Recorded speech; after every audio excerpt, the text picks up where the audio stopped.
how to reply with reels on Instagram comments. Now that's what I'm going to show you guys in this very quick video. So it's actually super easy to do. All you basically got to do is already have at least one reel on your account, or else you don't even have any comments on a reel. So click on a reel, in this case this one. I'm going to go to the comments, and here I have a comment from that account. So I'm going to click on reply. Once you've clicked on reply, you should see a blue camera right on the left of where you are typing. Now you want to click on there.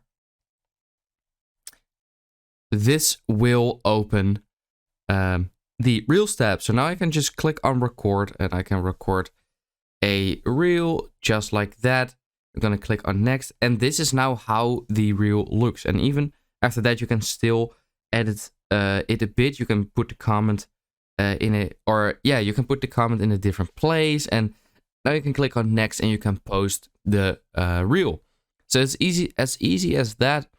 And yeah, I hope this video helped you out.